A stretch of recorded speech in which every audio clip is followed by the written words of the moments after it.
Bonjour, je suis infirmière en vaccination scolaire. Aujourd'hui, je viens vous parler de la clinique de vaccination qui aura bientôt lieu dans votre école.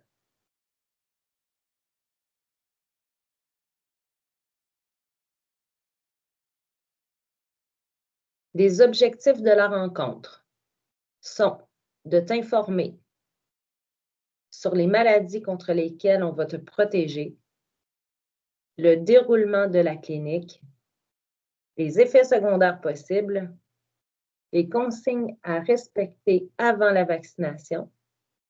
Et tout ça, c'est dans le but de te permettre de faire un consentement libre et éclairé le jour de la vaccination.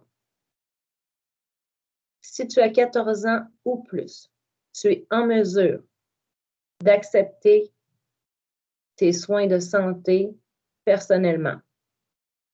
Si tu as moins de 14 ans, un formulaire sera transmis à tes parents pour qu'ils puissent consentir à la vaccination.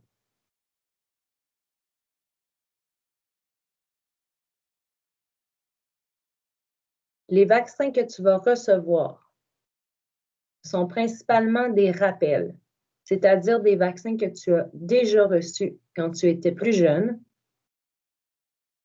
On te redonnera une nouvelle dose dans le but de relancer tes anticorps et de s'assurer que tu es toujours bien protégé contre ces maladies.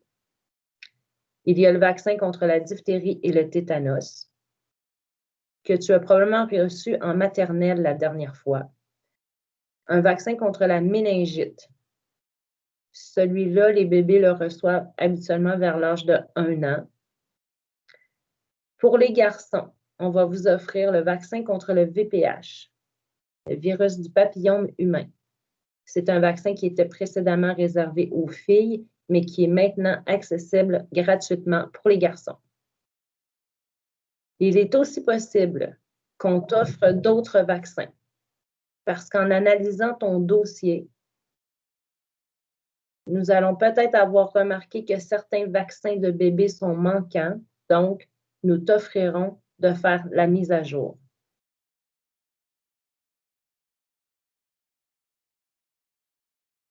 Les maladies contre lesquelles on va vous protéger. La diphtérie, c'est une infection bactérienne. Ça se transmet par des sécrétions du nez et de la gorge ou par une blessure de la peau. Les signes et symptômes, maux de gorge importants, de la fièvre, des difficultés respiratoires.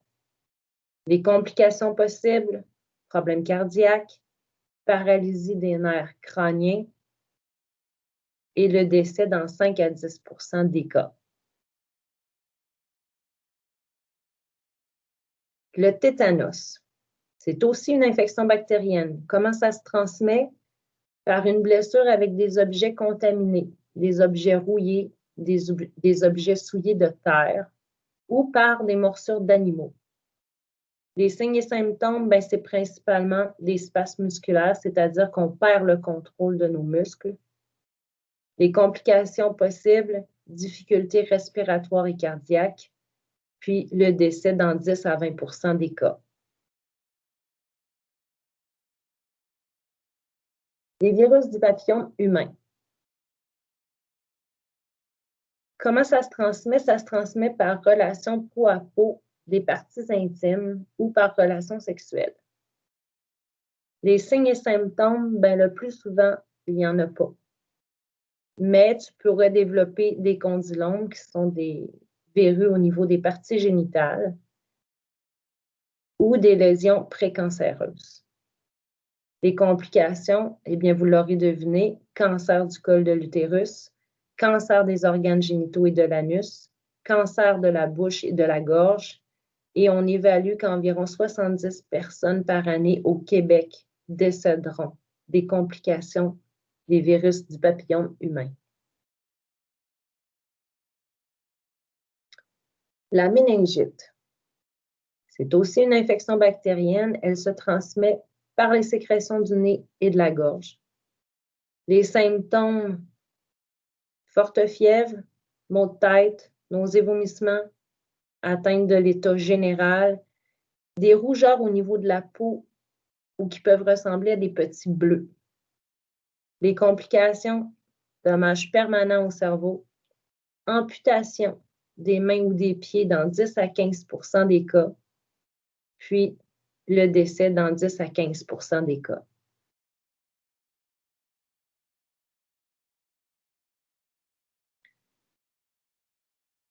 Maintenant, les informations générales.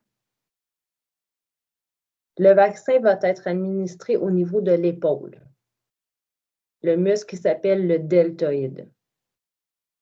Il faut que vous sachiez qu'on utilise les mêmes seringues et les mêmes aiguilles que pour des bébés naissants. C'est certain que pour les bébés, on va donner cette injection-là dans la cuisse parce que leurs petits bras sont un peu minces. Mais dans votre cas, il n'y a aucun problème. C'est au niveau du muscle de l'épaule et plus le muscle est détendu, plus c'est facile pour recevoir l'injection. L'efficacité des vaccins est de plus de 90 %.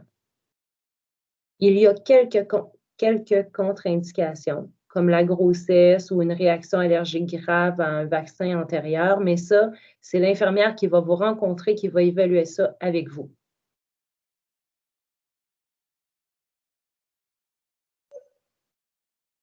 Dans le contexte de la COVID, les mesures de protection s'appliquent. Donc, tu dois porter ton masque, tu dois respecter la distanciation et tu dois te laver les mains avant d'entrer dans le local. Les infirmières, tant qu'à elles, porteront le masque, la visière et possiblement la jaquette. Les effets secondaires possibles. La plupart du temps, il n'y a pas d'effets secondaires, mais les réactions possibles sont douleur, rougeur ou enflure au site d'injection.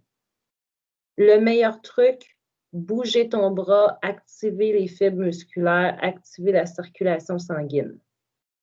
Si ce n'est pas suffisant, on peut appliquer du froid au besoin. Si jamais tu développes de la fièvre ou des maux de tête, tu peux utiliser du Tylenol, de l'Advil ou le médicament que tu as à la maison. Très rarement, il peut se produire une réaction allergique grave. Donc, après la vaccination, on vous gardera 15 minutes à proximité en observation.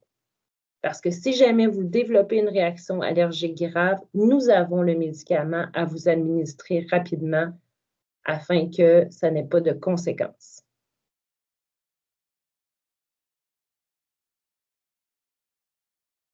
Comment ça va se dérouler? Vous allez descendre avec votre groupe.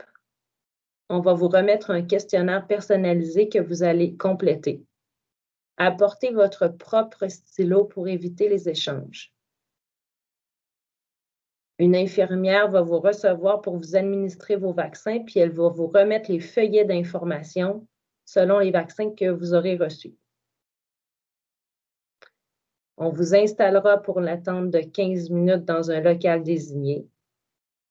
Puis après, vous pourrez retourner à vos activités normales.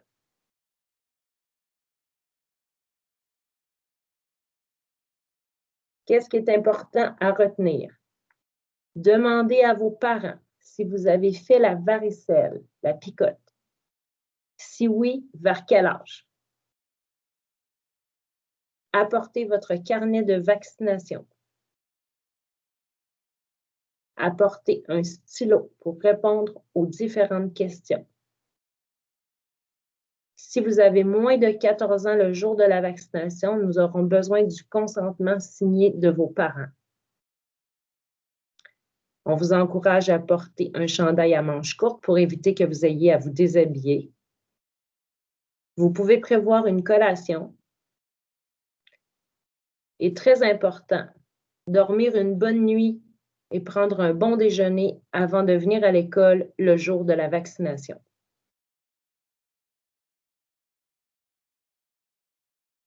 Si vous avez des questions, vous pouvez aller sur le site Internet du ministère de la Santé et des Services sociaux du Québec. Il y a un onglet Vaccination. Vous pouvez contacter les infirmières d'InfoSanté au 811 ou vous pouvez utiliser le numéro de téléphone qui est indiqué sur la lettre que vos parents recevront bientôt.